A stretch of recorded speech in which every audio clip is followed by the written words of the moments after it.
محترم ناظرین، السلام علیکم ورحمۃ اللہ وبرکاتہ۔ دوستو، موت اور زندگی صرف اللہ کے ہاتھ میں ہے۔ وہی زندگی دیتا ہے اور وہی موت بھی دیتا ہے۔ اسی حوالے سے آج ہم اس ویڈیو میں حضرت علی رضی اللہ تعالی عنہ اور ایک یہودی نجومی کے بارے میں اس ویڈیو میں بات کریں گے۔ واقعہ سبق آموز ہے، اس لیے دوستو واقعے کو مکمل سنے گا، اور اگر چینل پر نئے ہیں تو پلیز چینل کو سبسکرائب کر لینا۔ دوستو، یہ واقعہ حضرت علی رضی اللہ تعالی عنہ کے دور خلافت کا ہے۔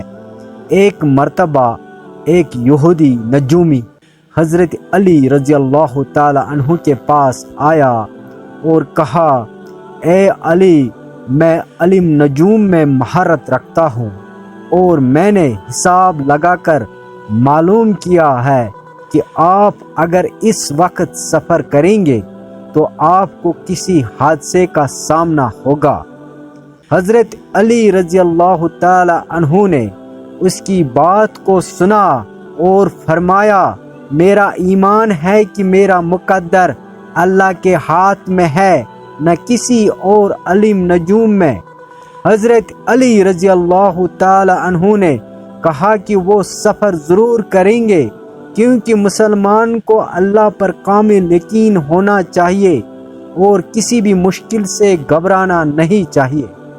یہ کہہ کر حضرت علی رضی اللہ تعالی عنہ نے سفر کا ارادہ کیا اور سفر پر روانہ ہو گئے۔ راستے میں اللہ نے انہیں ہر قسم کے خطرے سے محفوظ رکھا۔ اس سفر کے دوران حضرت علی رضی اللہ تعالی عنہ کو کچھ بھی نقصان نہیں پہنچا اور وہ صحیح سلامت منزل پر پہنچ گئے۔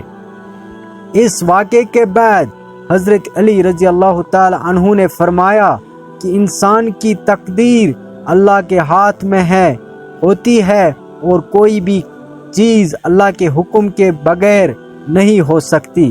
ہمیں ہمیشہ اللہ پر بھروسہ کرنا چاہیے اور کسی بھی ایسی چیز پر ایمان نہیں رکھنا چاہیے جو اللہ کے علم و قدرت کے خلاف ہو۔ یہ واقعہ ہمیں اس بات کی تعلیم دیتا ہے کہ ہمارا ایمان اللہ کی طاقت اور حکمت پر ہونا چاہیے اور ہمیں کسی بھی قسم کے وہم و گمان اور غیر شرعی باتوں پر بھروسہ نہیں کرنا چاہیے۔